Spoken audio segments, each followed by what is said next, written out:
Hello everyone, welcome back to the channel. आज इस video का टॉपिक है माइक्रोसॉफ्ट एक्सेल। यहाँ से हम टॉप 100 एमसीक्यू डिस्कस करने वाले हैं जो आने वाले सभी एग्जाम के लिए मोस्ट इंपॉर्टेंट है।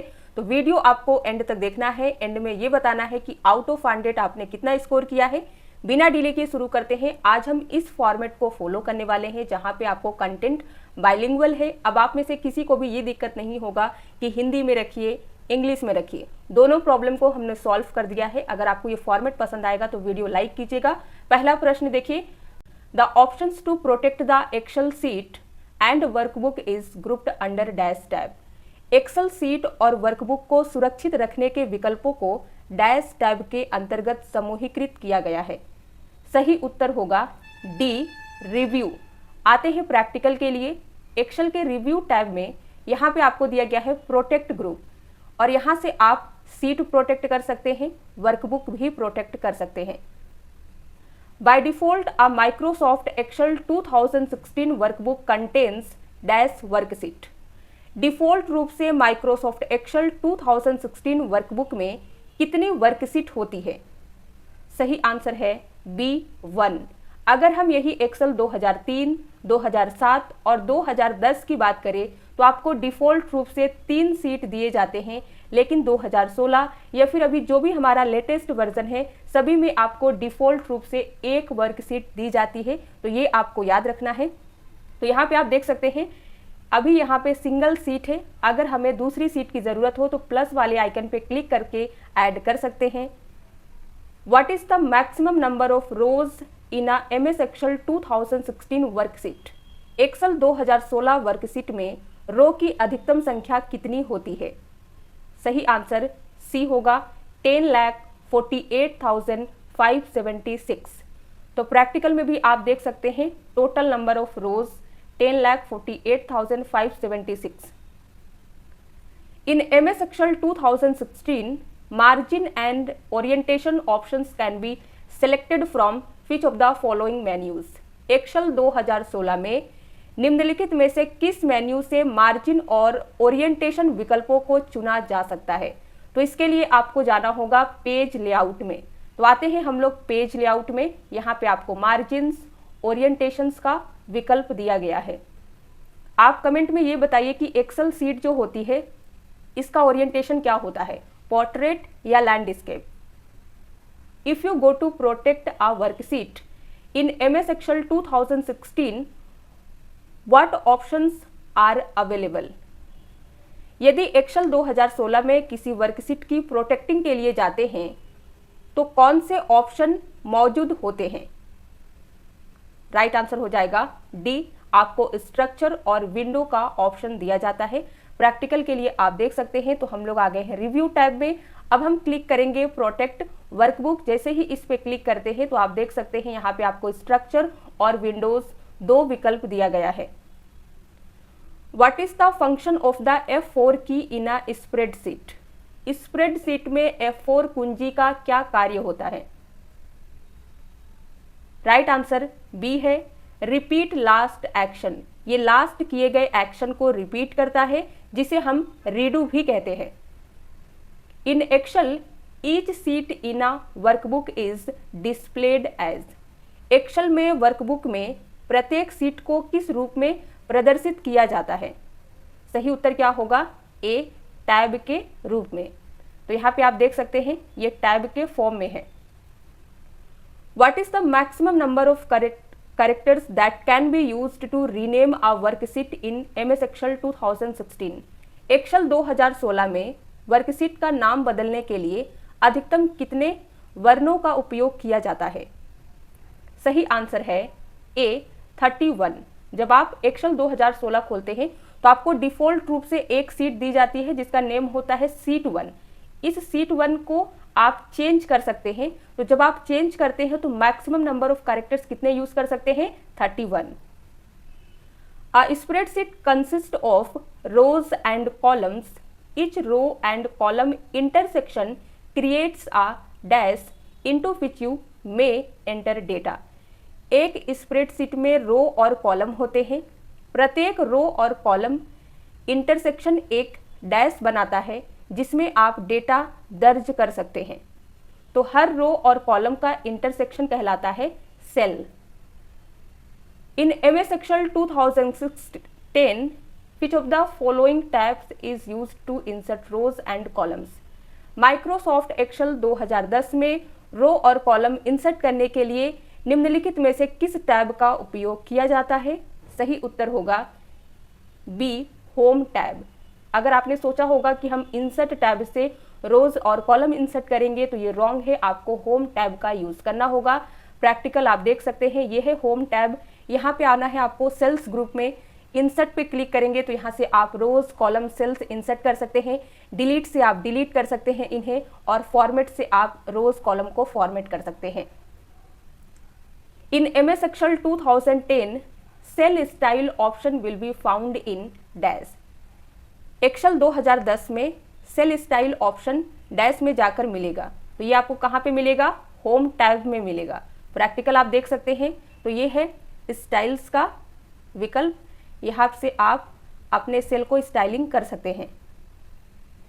In MS Excel 2010, chart groups can be accessed from. Excel 2010 में चार्ट ग्रुप्स को कहाँ से एक्सेस किया जा सकता है? तो इसके लिए आपको इंसर्ट टैब का यूज करना होगा। राइट आंसर बी है। तो आते हैं प्रैक्टिकल के लिए, ये है इंसर्ट टैब और यहाँ पे दिया गया है चार्ट ग्रुप्स, जहाँ से आप अलग अलग टाइप के चार्ट इंसर्ट कर सकते हैं। MS Excel is uh, Excel एक वर्ड प्रोसेसिंग प्रोग्राम है, स्प्रेडशीट प्रोग्राम है, प्रेजेंटेशन प्रोग्राम है, या फिर इनमें से कोई नहीं है? सही उत्तर क्या होगा? एक्सेल एक स्प्रेडशीट प्रोग्राम है, बी।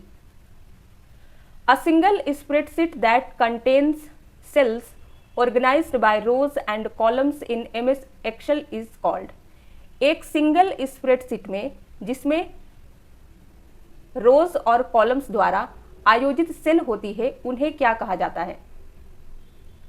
करेक्ट आंसर होगा बी, वर्कशीट कहते हैं। तो यहाँ पे हमारा वर्कशीट क्या होता है? शीट 1, शीट 2, शीट 3, ये सभी वर्कशीट है, और एक्सेल के फाइल को हम वर्कबुक कहते हैं।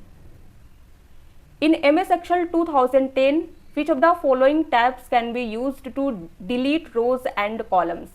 एक्सेल 2010 में रो और कॉलम को डिलीट करने के लिए निम्नलिखित में से किस टैब का प्रयोग किया जाता है? तो सही उत्तर होगा बी, होम टैब। हमने आपको प्रैक्टिकल दिखा दिया है कि आप रोज कॉलम को इंसर्ट, डिलीट और फॉर्मेट कहाँ से कर सकते हैं।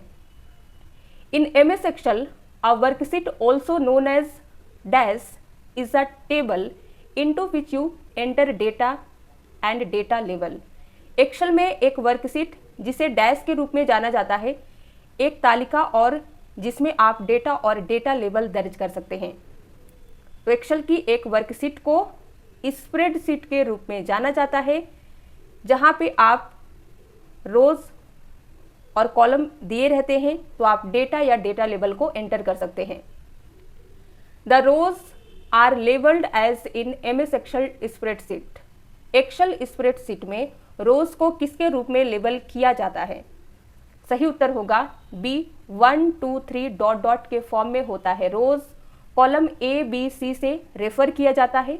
अगर हम यही सेल की बात करें तो रोज और कॉलम के इंटरसेक्शन को सेल कहते हैं, तो सेल होता है A1, B1, C1, और ये विकल्प बिल्कुल गलत है। तो यहाँ से 3 प्रश्न बनते हैं। फिर से एक बार रिपीट कीजिए, रोज को नंबर से रिप्रेजेंट किया जाता है, कॉलम को अल्फाबेट से रिप्रेजेंट किया जाता है, और दोनों का इंटरसेक्शन होता है सेल, तो सेल को हम A1, B1, C1 से रेफर करते हैं। Microsoft Excel is used for. Microsoft Excel का उपयोग इसके लिए किया जाता है।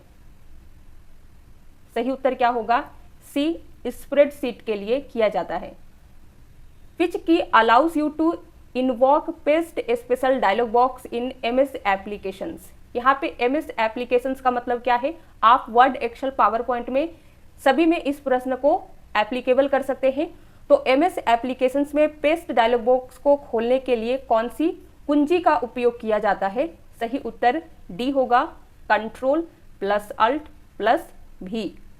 तो प्रैक्टिकल हम देखते हैं, Ctrl+Alt+V जैसे ही आप प्रेस कीजिएगा, आपके सामने paste special dialog box open हो जाता है।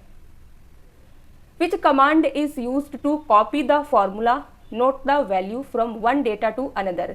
एक डेटा से दूसरे डेटा में केवल फॉर्मूला की कॉपी बनाने के लिए किस कमांड का उपयोग किया जाता है। यानी कि आपको डेटा कॉपी नहीं करना है, आपने उस डेटा में जो फॉर्मूला अप्लाई किया है उसे कॉपी करना है, तो इसके लिए हम पेस्ट स्पेशल को यूज करते हैं। आंसर बी होगा।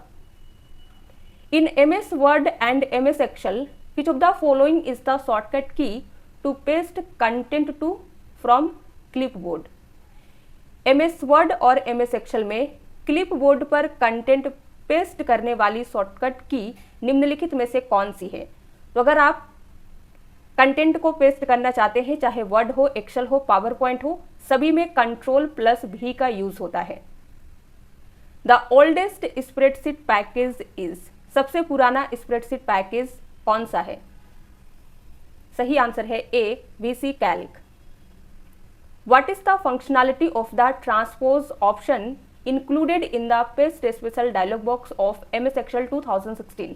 बताइए, माइक्रोसॉफ्ट एक्सेल 2016 के पेस्ट स्पेशल डायलॉग बॉक्स में शामिल ट्रांसपोज विकल्प की कार्य उपयोगिता क्या है। A, B, C और D आपको दिया गया है, रीड कीजिए। सही उत्तर क्या होगा, A, it changes the orientation of the copied range. ये क्या करता है, जो आपका कॉपी किया हुआ रेंज होता है उसके ओरिएंटेशन को बदल देता है। यानी कि अगर आपका डेटा रो के फॉर्म में है तो वो कॉलम के फॉर्म में हो जाएगा, कॉलम के फॉर्म में है तो रो के फॉर्म में कन्वर्ट हो जाएगा। और पेस्ट स्पेशल डायलॉग बॉक्स में आपको ट्रांसपोज का विकल्प मिलता है। Choose the wrong option with respect to MS Excel 2010। Excel 2010 के संबंध में गलत विकल्प चुने। तो सबसे पहले हम लोग राइट आंसर पे आते हैं, B, in MS Excel 2010 Ctrl+R is used in replacing text within the sheet। Excel 2010 में Ctrl+R का उपयोग सीट के भीतर टेक्स्ट को बदलने के लिए किया जाता है। तो ये बिल्कुल गलत है, क्योंकि एक्सेल में हम Ctrl+R का फिल राइट के लिए यूज करते हैं, ना कि किसी टेक्स्ट को रिप्लेस करने के लिए। अब यहाँ पे एक्सेल 2010 के संबंध में 3 विकल्प सही दिए गए हैं, तो इन्हें भी हम एक बार रीड कर लेते हैं। तो एक्सेल 2010 में Ctrl+H का उपयोग सीट के भीतर टेक्स्ट को चेंज करने के लिए किया जाता है। दूसरा देखिए, एक्सेल 2010 में Alt+Enter शॉर्टकट की का उपयोग किसी पर्टिकुलर सेल के टेक्स्ट में एक नई लाइन एंटर करने के लिए किया जाता है। तो ये भी बिल्कुल सही है। अगर आप किसी सेल पे डेटा टाइप कर रहे हैं और आपका डेटा जो है लंबा है, तो आप अगर उसे चाहते हैं 2-3 लाइन में फॉर्म करना, तो जहां से आप लाइन ब्रेक करना चाहते हैं Alt+Enter कीजिएगा तो हो जाएगा। फिर आते हैं एक्सेल 2010 में रिबन बार में होम टैब में सबसे अधिक उपयोग किए जाने वाले कमांड होते हैं, जैसे कॉपी और पेस्ट करना, सॉर्ट करना और फिल्टर करना, फॉर्मेट करना आदि। तो ये भी बिल्कुल सही है। When you right click and select the format cells option in MS Excel 2010, which of the following tab is not visible? जब आप एक्सेल 2010 में राइट क्लिक और फॉर्मेट सेल्स ऑप्शन को चुनते हैं तो निम्नलिखित में से कौन सा टैब दिखाई नहीं देता है। दिया गया है A, seat, B, font, C, border और D है अलाइनमेंट। आंसर क्या होगा, A, सीट। प्रैक्टिकल देखते हैं। तो हम लोग एक्सेल पे आ चुके हैं। अब हम किसी भी सेल पे राइट क्लिक करते हैं, तो राइट क्लिक करने के बाद आपको यहाँ पे फॉर्मेट सेल्स पे क्लिक करना है। जब आप इस पे क्लिक कीजिएगा तो देखिए number, alignment, font, border, feel, protection, ये सभी जो है विकल्प दिए गए हैं, लेकिन कहीं पे भी आपको सीट विकल्प नहीं दिखाई दे रहा है। In MS Excel 2016 rows and columns can be resize through. Excel 2016 में रोज और कॉलम्स को डैश के माध्यम से रीसाइज किया जा सकता है। तो इसके लिए आपको फॉर्मेट विकल्प को यूज करना होगा। इसके माध्यम से आप एक्सेल 2016 में रोज और कॉलम्स को रीसाइज कर सकते हैं। तो देखिए, होम टैब में आपको आना है। होम टैब में यहाँ पे दिया गया है सेल्स ग्रुप के अंडर फॉर्मेट का विकल्प। जब आप इस पे क्लिक कीजिएगा तो यहाँ पे आप देख सकते हैं सेल साइज का विकल्प। तो यहाँ से आप रोज, कॉलम सभी को रीसाइज कर सकते हैं अपने according. Which of the following steps is used to format a cell in MS Excel spreadsheet. Excel spreadsheet में एक सेल को फॉर्मेट करने के लिए निम्नलिखित में से कौन सा चरण उपयोग किया जाता है? तो आप क्या कीजिएगा, राइट आंसर हो जाएगा बी, सिलेक्ट सेल। सबसे पहले हम उस सेल को सिलेक्ट करेंगे जिसे फॉर्मेट करना चाहते हैं, फिर उस पर राइट क्लिक करेंगे, फिर फॉर्मेट सेल पर क्लिक करेंगे। तो ये है हमारा एक्सेल। अब हमने एक सेल यहाँ पे सिलेक्ट कर लिया है, अब करेंगे राइट क्लिक और यहाँ पे आपको फॉर्मेट सेल्स का विकल्प दिया जाता है, तो फिर आप यहाँ से कर पाएंगे। Which command will be used to display the format cells dialog box in MS Excel? Excel में फॉर्मेट सेल्स डायलॉग बॉक्स को प्रदर्शित करने के लिए किस कमांड का उपयोग किया जाएगा? अब आपको शॉर्टकट बताना है। सही उत्तर होगा बी, Ctrl+1। तो एक्सेल में जैसे ही आप Ctrl+1 प्रेस करते हैं तो आप देख सकते हैं format cells dialog box open हो जाता है। यहां से आप अपने सेल को फॉर्मेट कर सकते हैं अपने according. Dash in Microsoft Excel always begins with an equal to sign. Microsoft Excel में डैश हमेशा बराबर चिन्ह से शुरू होता है। Numbers, formula, text, tables. Answer हो जाएगा बी, फॉर्मूला। एक्सेल में फॉर्मूला हमेशा इक्वल साइन से स्टार्ट होता है, चाहे वो कितना भी छोटा फॉर्मूला हो या कितना भी बड़ा फॉर्मूला हो। अगर आपको 2+2 भी ऐड करना है तो भी आपको इक्वल साइन पहले लगाना होगा। इक्वल साइन हम क्यों लगाते हैं? इक्वल साइन एक्सेल को ये बताता है किस पर्टिकुलर सेल पे फॉर्मूला अप्लाई किया जा रहा है, कैलकुलेशन किया जाएगा। How can you insert a blank row at the top of a worksheet? Worksheet के टॉप पर एक खाली पंक्ति कैसे सम्मिलित करें? तो सभी स्टेप को आप रीड करिए।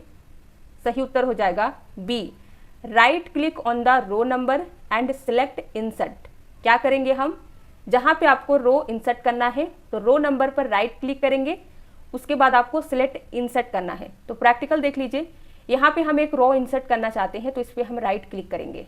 तो जैसे ही राइट क्लिक करते हैं यहाँ पे नीचे आपको इंसर्ट का विकल्प मिलता है, इस पर क्लिक करिएगा तो एक रो ऐड हो जाएगी। What is the address of cell in the 10th row of the 5th column in MS Excel worksheet? Excel worksheet में 5वें कॉलम की 10वीं पंक्ति में सेल का एड्रेस क्या है? आंसर होगा बी, E10। प्रैक्टिकल देखिए, यहाँ पे 5th कॉलम क्या होगा? 1 2 3 4 5, तो ये 5th कॉलम है E और 10th रो ये, तो दोनों का एड्रेस क्या होगा? E10। यहाँ पे आप नेम बॉक्स में देख सकते हैं सेल का address. In MS Excel sheet a cell address is composed of the dash. Excel sheet में एक सेल एड्रेस डैश से बना होता है। ए, सेल की रो से बना होता है, बी, वर्कशीट नंबर से बना होता है, सी है सेल के कॉलम से बना होता है और डी है सेल के कॉलम और रो से बना होता है। आंसर हो जाएगा D, cells, column and row.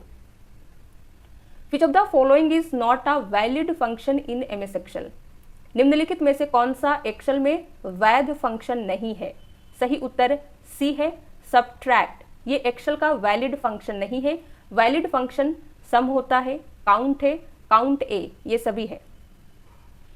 Each table appears as a spreadsheet grid called। प्रत्येक टेबल एक स्प्रेडशीट ग्रिड के रूप में प्रस्तुत होती है जिसे डैश कहते हैं। सही उत्तर होगा बी, डेटा सीट कहा जाता है। What is the shortcut to enable filtering of selected cells in MS Excel? Excel में चुनी गई सेलों में फिल्टर को सुचारू करने हेतु डैश शॉर्टकट कुंजी का प्रयोग किया जाता है। यानी कि अगर आपको डेटा फिल्टर करना है तो शॉर्टकट की कौन सा यूज करेंगे? सही उत्तर होगा ए, Ctrl+Shift+L। In MS Excel, to add numeric values in column D from rows D10 to D15, the formula that should be used is। Excel में कॉलम D में रो D10 से D15 तक संख्यात्मक मान जोड़ने के लिए किस सूत्र का उपयोग किया जाना चाहिए? तो सबसे पहले हमें इक्वल साइन लगाना है। नंबर ऐड करना है तो हम सम फॉर्मूला यूज करते हैं। तो यहाँ पे आंसर देखिए सी होगा करेक्ट। सबसे पहले हमने इक्वल साइन लगाया, फिर सम D10 से D15 में जितने नंबर है सभी को ऐड करना है, तो बीच में आपको कॉलन लगाना है, ये ध्यान देना है। अगर आप कॉलम के अलावा जो है कोमा लगा देते हैं तो नहीं ऐड होगा। What is the value of the following MS Excel function? दिया गया है इक्वल टू फ्लोर 14,4। निम्नलिखित एक्सेल फंक्शन का मान क्या है? तो यहाँ पे सबसे पहले देखिए आंसर हो जाएगा D12। अब ये 12 आंसर कैसे होगा? तो यहाँ पे आपको 14 दिया गया है, फिर 4 दिया गया है, तो 4 से जब हम 14 को डिवाइड करेंगे तो 3 टाइम्स में आएगा 12, 4 टाइम में आ जाएगा 16 जो कि 14 से बड़ा हो जाएगा। तो हम 14 इक्वल टू 14 या 14 से छोटा नंबर लेंगे, इसीलिए हमारा करेक्ट आंसर 12 होगा। What is the maximum height of a row in MS Excel 2010? Excel 2010 में एक रो की अधिकतम ऊंचाई कितनी होती है? सही आंसर है C 409 points. A doughnut chart in Excel in similar to. Excel में डोनट चार्ट डैश के समान है, तो ये पाई चार्ट के समान होता है, पाई चार्ट के सिमिलर होता है। Which of the following methods can not be used to enter data in a cell in MS Excel? MS Excel में सेल में डेटा दर्ज करने के लिए निम्नलिखित में से कौन सी विधि का उपयोग नहीं किया जा सकता है? सही उत्तर क्या होगा? डी, प्रेसिंग द एस्केप की। अगर आप एस्केप की प्रेस करते हैं तो फिर आप सेल में डेटा को एंटर नहीं कर सकते हैं। एरो की मदद से किया जा सकता है, टैब की भी यूज हो जाएगा। Clicking the enter button to the formula bar, आप फॉर्मूला बार में एंटर बटन का यूज करके भी कर सकते हैं, लेकिन एस्केप की से नहीं होता है। जैसे ही आपने सेल में डेटा टाइप करना स्टार्ट किया और एस्केप की आप प्रेस करेंगे तो वो डिलीट हो जाता है। What is the keyboard shortcut to add a new row above a given row in Microsoft Excel? Microsoft Excel में दी गई पंक्ति के ऊपर एक नई पंक्ति जोड़ने के लिए कीबोर्ड शॉर्टकट क्या है? अब आप शॉर्टकट की मदद से कैसे रो ऐड कर सकते हैं ये बताइए। तो इसके लिए आपको प्रेस करना होगा अल्ट फिर आई फिर R, Alt plus I plus R, तो आप एक नई रो ऐड कर पाएंगे। Which of the following shortcut key to go to the last row of a table in Excel? Excel में टेबल की अंतिम रो पर जाने के लिए कौन सी शॉर्टकट की होती है? सही उत्तर होगा B, control plus down arrow. जैसे ही आप प्रेस करिएगा एक्सेल टेबल में लास्ट रो में आप पहुंच जाएंगे। For which of the following groups of commands only one dialog box appears? निम्न में से कौन से कमांड के समूह में केवल एक डायलॉग बॉक्स उपस्थित होता है? सही उत्तर होगा B, go to, replace, find. जब आप गो टू का यूज करते हैं तो ये तीनों कमांड जो है एक साथ रहते हैं। What will be the output of the MS Excel 2007 date formula equal to date 2020, 8, 31 if the selected date format is this? यदि चयनित तिथि प्रारूप ये दिया गया है तो एक्सेल 2007 दिनांक सूत्र ये है, तो इसका आउटपुट क्या होगा? आप अगर किसी सेल में ये वाला डेट फॉर्मूला अप्लाई करते हैं और फॉर्मेट ये दिया गया है तो आपको आउटपुट मिलेगा A 31-08-2022।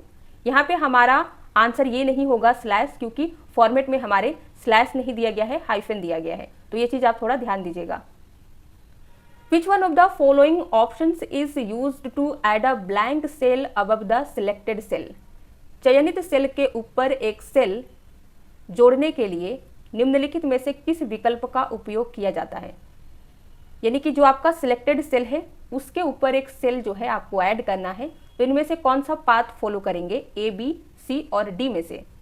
सही उत्तर हो जाएगा डी, राइट क्लिक करेंगे, इंसर्ट, फिर शिफ्ट सेल्स डाउन।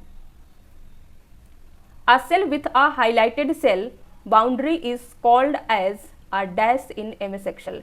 हाईलाइट की गई सेल सीमा वाले सेल को माइक्रोसॉफ्ट एक्सेल में डैश कहा जाता है। तो जो हाईलाइटेड सेल होती है उसे हम कहते हैं एक्टिव सेल। तो यहाँ पे आप बताइए कौन सा सेल हाईलाइट किया गया है? सेल का नेम क्या है? आप कमेंट में लिख के बताइएगा, हम लोग आगे बढ़ेंगे। The option of spell check can be selected from the dash tab in MS Excel 2007। Excel 2007 में स्पेल चेक का विकल्प डैश टैब में चुना जा सकता है, तो ये आपको मिलेगा रिव्यू टैब में, लेटेस्ट वर्जन में भी आपको स्पेल चेक का विकल्प रिव्यू टैब में ही दिया गया है। तो आते हैं हम लोग रिव्यू टैब में, यहाँ पे आप देख सकते हैं स्पेलिंग्स का विकल्प।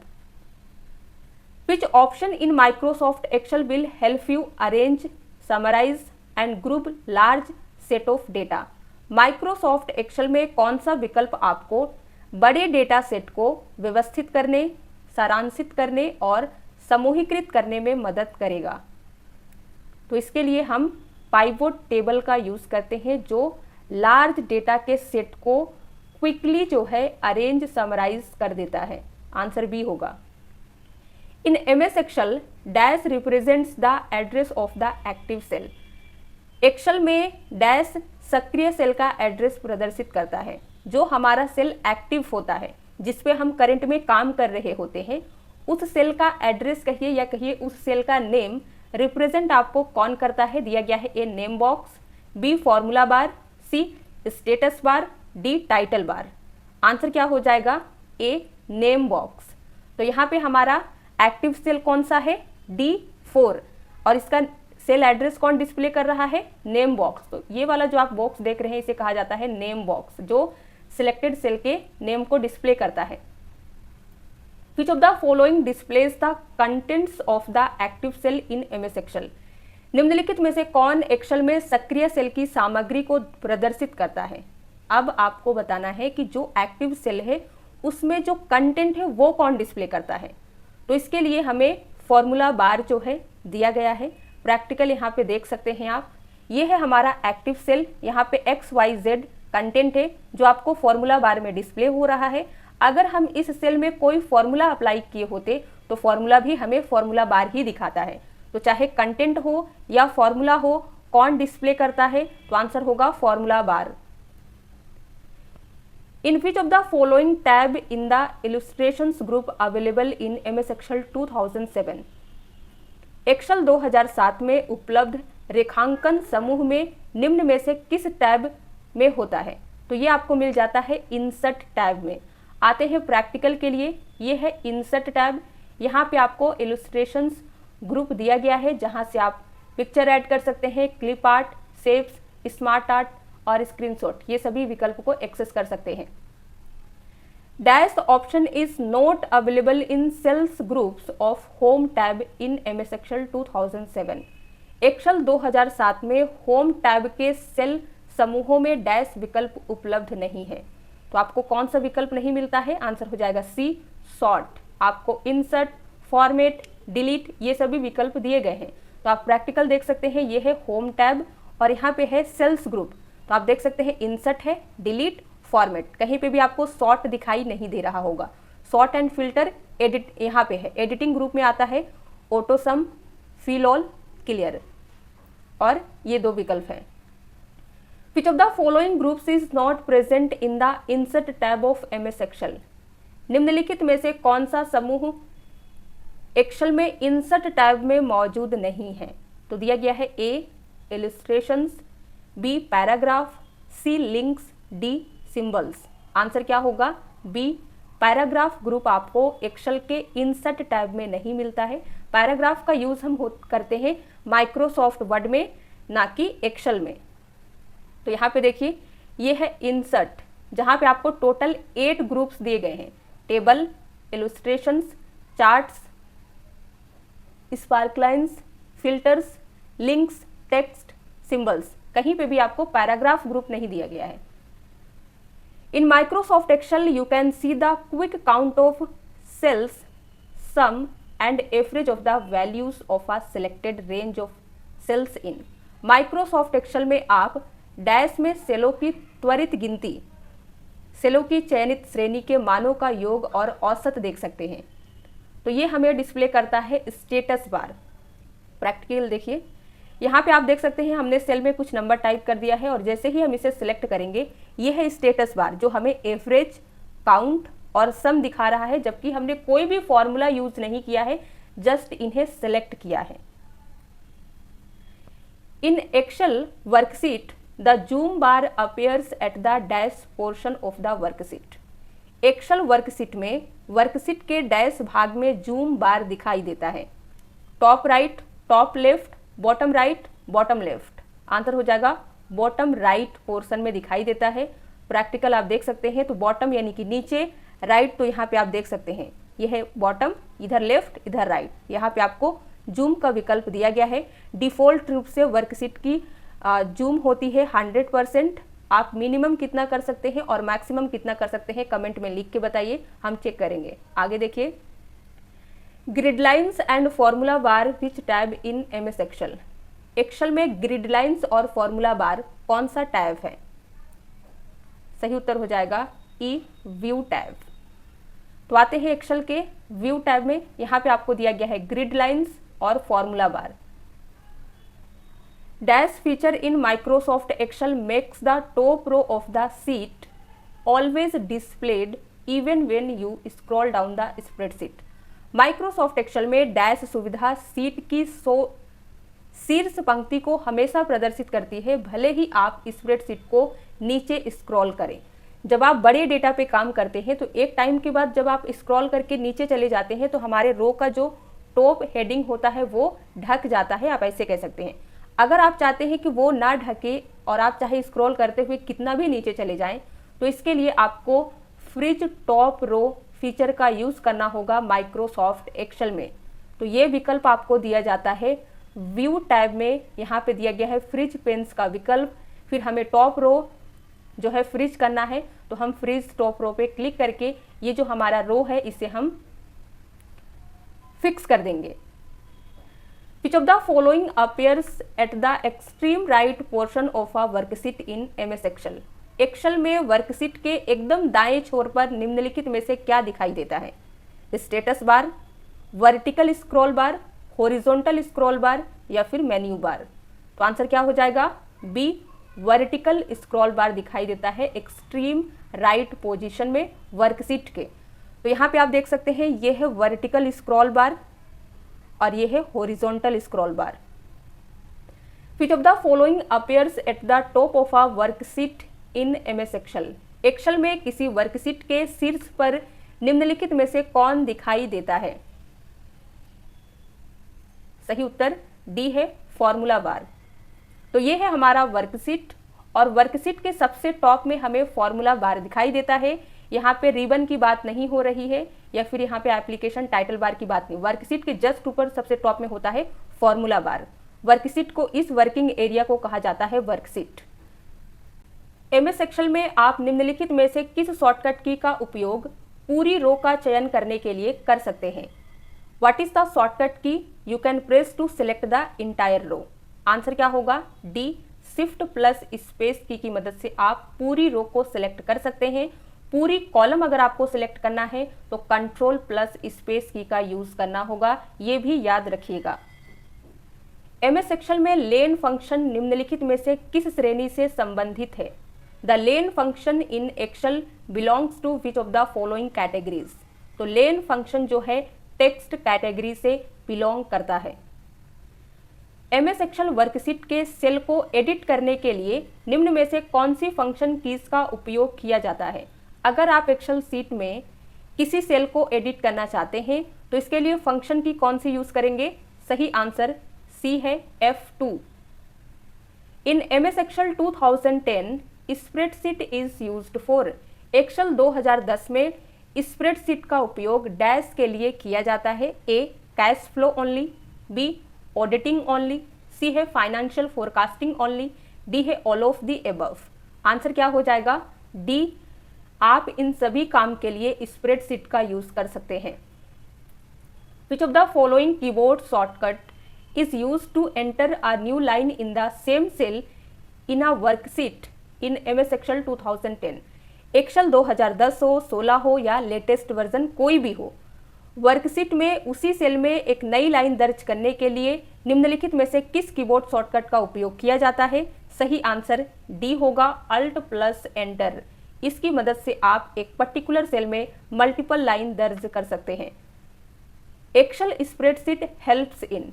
एक्सेल स्प्रेडशीट हमें किस में मदद करती है? ए, सॉर्टिंग डेटा यानी कि डेटा की छटाई करने में, बी, अरेंजिंग डेटा इजिली, आप डेटा को आसानी से अरेंज कर सकते हैं, सी, कैलकुलेटिंग न्यूमेरिकल डेटा, जो भी न्यूमेरिकल डेटा होता है उसके कैलकुलेशन में। डी है ऑल ऑफ द एबव, और आंसर डी होगा। इन सभी काम के लिए हम एक्सेल स्प्रेडशीट का मदद ले सकते हैं। निम्नलिखित में से कौन एक्सेल में एप्लीकेशन के नाम और स्प्रेडशीट के नाम दोनों को प्रदर्शित करता है? Which of the following displays both the name of the application and the name of the spreadsheet in Excel? तो यहाँ पे आंसर हो जाएगा डी, टाइटल बार जो सबसे टॉप में होता है, ये हमारे एप्लीकेशन का नेम और स्प्रेडशीट का नाम दोनों दिखाता है। एमएस एक्सेल में डैश रो और कॉलम का संग्रह है जो अक्षरों और संख्याओं को संग्रहित करता है। In Excel dash is a collection of rows and columns that holds text and numbers. तो आंसर क्या होगा? B, worksheet. एक्सेल में वर्कशीट रोज और कॉलम का कलेक्शन होता है जो नंबर और टेक्स्ट दोनों को होल्ड करता है।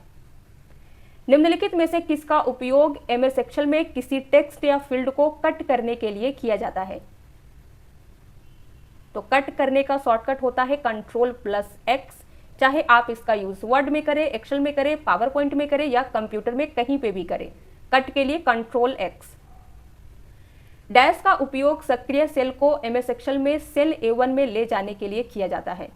Dash is used to move the active cell to the cell A1 in MS Excel. जब हम एक्सेल में काम करते हैं तो आपको कई सारे रोज और कॉलम्स दिए गए हैं। आप चाहे किसी भी रो या कॉलम यानी कि सेल में हो, आप डायरेक्टली A1 सेल में पहुंचना चाहते हैं तो इसके लिए आप प्रेस करेंगे Ctrl+Home। जैसे ही आप कंट्रोल होम की प्रेस करते हैं डायरेक्टली आप A1 सेल में जंप करेंगे। एक और शॉर्टकट देखिए, which of the following is used to move an active cell to the first column on the current row? निम्नलिखित में से किसका उपयोग वर्तमान रो पर पहले कॉलम में एक सक्रिय सेल को स्थानांतरित करने के लिए किया जाता है? तो इसके लिए हम डी यानी कि होम की का यूज करते हैं। यानी कि आप जिस भी सेल पे काम करते रहते हैं उस सेल के फर्स्ट कॉलम पे आप कैसे जा सकते हैं? तो इसके लिए आप होम की प्रेस करिएगा तो आपका जो एक्टिव सेल होता है उसके फर्स्ट सेल पे आप फर्स्ट कॉलम पे जंप कर जाएंगे। प्रैक्टिकल देखिएगा, आपको ज़्यादा अच्छे से समझ में आएगा। Which of the following you can paste selectively using paste special command in MS Excel? निम्नलिखित में से आप एक्सेल में पेस्ट स्पेशल कमांड का उपयोग करके किस चयनात्मक को पेस्ट कर सकते हैं? ए दिया गया है validation only, B formats only, C है फॉर्मूलास ओनली, डी है all of the above. Answer D होगा। अगर हम पेस्ट स्पेशल कमांड का यूज करते हैं तो इन सभी को जो है कॉपी कर सकते हैं, लेकिन जो हमारा डेटा होता है वो कॉपी नहीं होता है। Which of the following is an example of a spreadsheet? निम्नलिखित में से कौन सा एक स्प्रेडशीट का उदाहरण है? दिया गया है A Microsoft PowerPoint, B Microsoft Excel, C Microsoft Outlook और डी है माइक्रोसॉफ्ट वर्ड। तो स्प्रेडशीट क्या होता है? Microsoft Excel. In MS Excel 2010 to protect और share a workbook which of the following tabs can be accessed? Excel 2010 में एक workbook को प्रोटेक्ट या शेयर करने के लिए निम्नलिखित में से किस टैब को एक्सेस किया जाता है? तो इसके लिए हम रिव्यू टैब को एक्सेस करते हैं। प्रैक्टिकल देखिए, तो आते हैं एक्सेल के रिव्यू टैब में। यहाँ से आप सीट प्रोटेक्ट कर सकते हैं, वर्कबुक प्रोटेक्ट कर सकते हैं और वर्कबुक को शेयर भी कर सकते हैं। What is the maximum number of characters a cell can contain in Excel 2013? Excel 2013 में एक सेल में अधिकतम कितने कैरेक्टर को लिख सकते हैं? तो ये होता है 32,767। ये इतना मैक्सिमम कैरेक्टर आप किसी सेल में जो है टाइप कर सकते हैं। In Excel how do you delete a column? Excel में आप कॉलम कैसे डिलीट करते हैं? तो कॉलम डिलीट करने का पाथ दिया गया है ए, बी, सी और डी। इसमें से आप किसे फॉलो करेंगे जिससे आपका कॉलम डिलीट हो जाए? तो आंसर क्या होगा? D, right click the column heading you want to delete. यानी कि जिस कॉलम हेडिंग को आप डिलीट करना चाहते हैं उस पर राइट क्लिक करना है, then select delete from the shortcut menu. इसके बाद एक शॉर्टकट मेन्यू ओपन होगा, वहां पे आपको डिलीट पे क्लिक करिएगा तो आपका जो सिलेक्टेड कॉलम होगा डिलीट हो जाएगा। प्रैक्टिकल देखिए, अगर हम इस कॉलम को डिलीट करना चाहते हैं तो हमने सेलेक्ट कर लिया है। अब हम यहाँ पे राइट क्लिक करेंगे तो नीचे हमें डिलीट का विकल्प दिया गया है, इस पे जैसे ही क्लिक करेंगे ये कॉलम डिलीट हो जाएगा। What happens when you select home, format, organize sheet, tab color in MS Excel 2016 and click on a color from the color matrix that appears? Question ध्यान से समझिएगा। जब एक्सेल 2016 में आप home tab, format, organize sheet, tab color को select करते हैं और जो कलर्स का मैट्रिक्स दिखाई देता है उनमें से एक कलर पर क्लिक करते हैं तो क्या होता है? तो डायरेक्ट आंसर पे आते हैं। B, the background color of the worksheet tab at the bottom changes to the selected color. निचले हिस्से में वर्कशीट टैब के बैकग्राउंड का रंग सिलेक्टेड रंग में बदल जाता है। यहाँ पे आप देख सकते हैं 3 सीट दी गई है। अब यहाँ पे कौन सी सिलेक्टेड सीट है? तो सीट 1 है। हम होम टैब में हैं। अब हम क्या करेंगे? फॉर्मेट पे क्लिक करेंगे। क्लिक करते हैं। फॉर्मेट में क्लिक करने के बाद आपको ऑर्गेनाइज सीट पे क्लिक करना है, हमने क्लिक कर दिया। इसके बाद हम टैब कलर पे क्लिक करेंगे तो हमने क्लिक कर दिया। फिर आप देख सकते हैं कलर मैट्रिक्स आपको दिखाई दे रहा है। इसमें से जो भी कलर आप चूज करेंगे सीट 1 का कलर हो जाएगा, यानी कि ये यहाँ पे कलर नहीं होगा, सिर्फ सीट 1 का कलर चेंज होगा। In MS Excel 2010 dash is used in replacing text with in the sheet. Excel 2010 में डैश का उपयोग सीट के भीतर टेक्स्ट को बदलने के लिए किया जाता है। आंसर होगा B, Ctrl+H। In MS Excel 365 cell address E45.2। Excel 365 में सेल पता E45 दिया गया है, ये किसे इंडिकेट करता है ये बताइए। तो एक सेल कैसे बनता है? कॉलम और रो के इंटरसेक्शन से। तो पहले क्या आएगा? ई कॉलम है, यहाँ पे हमारा 45 रो है। अगर आप ई रो 45 कॉलम पे क्लिक करते हैं तो ये गलत हो जाएगा, क्योंकि कॉलम को हम अल्फाबेट से रिप्रेजेंट करते हैं और रो को नंबर से रिप्रेजेंट करते हैं। In MS Excel 2007 by right clicking on the sheet tab we get which of the following option. Excel 2007 में सीट टैब पर राइट क्लिक करने से हमें निम्नलिखित में से कौन सा विकल्प मिलता है? दिया गया है ए इंसर्ट, बी सेव, सी अंडू, डी प्रिंट। आंसर क्या होगा? ए इंसर्ट का विकल्प आपको मिलता है, सेव अंडू प्रिंट का विकल्प नहीं मिलता है। In MS Excel 2007 the inserting table option can be accessed from. Excel 2007 में इंसर्टिंग टेबल ऑप्शन को डैश से एक्सेस किया जा सकता है। तो टेबल इंसर्ट करने के लिए हमें इंसर्ट टैब पे जाना होता है।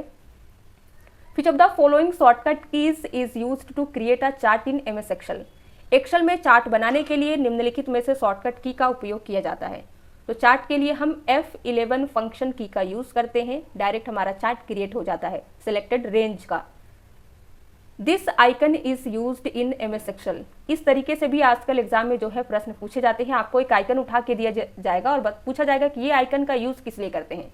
तो यहाँ पे A, B, C और D दिया गया है। आंसर क्या होगा? C। यहाँ पे हमने गलत से D कर दिया है, इसका आंसर C होगा। ठीक है, आप यहाँ पे ये वाला देखिएगा, sort text in ascending order. ये जो आप देख रहे हैं, ये जो हमारा टेक्स्ट होता है उसे सॉर्ट करता है असेंडिंग ऑर्डर में, यानी कि A to Z कर देगा, या फिर आप इसे Z to A में भी कर सकते हैं। Dash shortcut key is used in MS Excel 2010 to go to view tab. Excel 2010 में व्यू टैब पर जाने के लिए शॉर्टकट की का प्रयोग किया जाता है। तो व्यू टैब में जाने के लिए हम Alt+W का यूज करते हैं। आप एक्सेल में कुछ भी काम कर रहे हो, किसी भी टैब में हो, Alt+W प्रेस करिएगा तो डायरेक्ट व्यू टैब में पहुंच जाइएगा।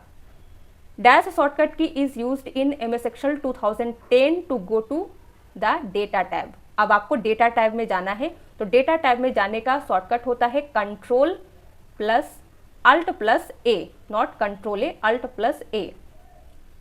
Dash shortcut key is used in MS Excel 2010 to select a column. अगर आपको कॉलम सिलेक्ट करना है एक्सेल 2010 या लेटेस्ट किसी भी वर्जन में, तो कॉलम सिलेक्ट करने का शॉर्टकट होता है Ctrl+SpaceBar। In Excel 2010 the shortcut key used to hide the selected column is. Excel 2010 में चयनित कॉलम को छिपाने के लिए उपयोग की जाने वाली शॉर्टकट की डैश है। तो अगर हमें सिलेक्टेड कॉलम हाइड करना है तो शॉर्टकट Ctrl+9 प्रेस करेंगे। अगर आपको सिलेक्टेड रो हाइड करना है तो सिलेक्टेड रो हाइड करने का शॉर्टकट होता है Ctrl+9। इनका यूज करके देखिएगा, आपका जो सिलेक्टेड रो होगा वो हाइड हो जाएगा। In MS Excel 2010 shortcut key to go to dialog box is. Microsoft Excel 2010 में गो टू डायलॉग बॉक्स की शॉर्टकट कौन सी है? तो गो टू के लिए हम Ctrl+G का यूज करते हैं एक्सेल में। What is the use of Shift+F3 shortcut की इन MS Excel 2010? एक्सेल 2010 में Shift+F3 शॉर्टकट की का उपयोग क्या है? Shift+F3 शॉर्टकट की का यूज माइक्रोसॉफ्ट वर्ड में हमने किस लिए किया था? फॉन्ट के केस को चेंज करने के लिए। अगर आपका फॉन्ट अपर केस में है तो आप उसे लोअर केस में चेंज कर सकते हैं, लोअर केस से अपर केस में चेंज कर सकते हैं। अब बताइए एक्सेल में इसका यूज क्या है? तो एक्सेल में यूज हम करते हैं to insert a function, function को इंसर्ट करने के लिए। Which tab in Excel can be used to work with external data sources such as Microsoft Access? Excel में किस टैब का उपयोग माइक्रोसॉफ्ट एक्सेस जैसे एक्सटर्नल डेटा सोर्स के साथ काम करने के लिए किया जाता है? तो इसके लिए हम डेटा टैब का यूज करते हैं।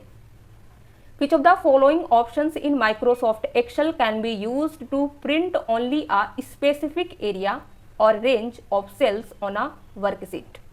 माइक्रोसॉफ्ट एक्सेल में निम्नलिखित में से किस विकल्प का उपयोग वर्कशीट पर केवल एक विशिष्ट क्षेत्र या सेल की श्रेणी को प्रिंट करने के लिए किया जाता है?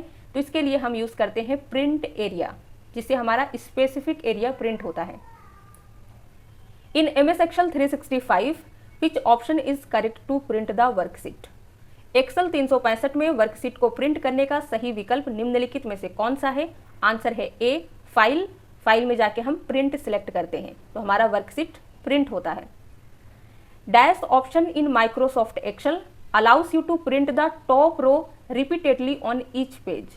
माइक्रोसॉफ्ट एक्सेल में डैश विकल्प आपको प्रत्येक पेज पर शीर्ष पंक्ति को बार बार प्रिंट करने का अनुमति देता है। बहुत ही इंपॉर्टेंट क्वेश्चन है। सही उत्तर क्या होगा? सी, प्रिंट टाइटल्स। प्रिंट टाइटल्स आपको हेल्प करेगा हर पेज के टॉप रो को बार बार प्रिंट करने के लिए। आपने एक बड़ा डेटा क्रिएट किया जो अगर आप प्रिंट निकालेंगे तो सपोज वो 50 पेज में निकलेगा और आप चाहते हैं कि टॉप रो जो है वो हर पेज में होना ही चाहिए, तो इसके लिए हम प्रिंट टाइटल्स का यूज करेंगे। Hide option is present in dash tab in MS Excel 2010 ribbon. Excel 2010 ribbon bar में डैश टैब में हाइड ऑप्शन मौजूद है, तो ये आपको मिल जाता है व्यू टैब में। तो आते हैं एक्सेल के व्यू टैब में। यहाँ पे आपको स्प्लिट, हाइड, अनहाइड सभी विकल्प दिए गए हैं, देख सकते हैं आप। In MS Excel 2010 which of the following method is used to minimize the ribbon? Microsoft Excel 2010 में रिबन को मिनिमाइज करने के लिए निम्नलिखित में से किस विधियों का उपयोग किया जाता है? तो सबसे पहले आंसर देखिए, डी होगा ऑल ऑफ द एबव। आप इनमें से किसी का भी यूज करके एक्सेल के रिबन को मिनिमाइज कर सकते हैं। पहला विकल्प देखिए, right click anywhere on the ribbon. Ribbon पर आप कहीं पे भी राइट क्लिक करेंगे, then click minimize the ribbon only, तो इससे आपका रिबन मिनिमाइज हो जाएगा। दूसरा विकल्प, आप रिबन को मिनिमाइज करने के लिए Ctrl+F1 प्रेस कर सकते हैं। तीसरा विकल्प आप यूज कर सकते हैं double click on any ribbon tab only.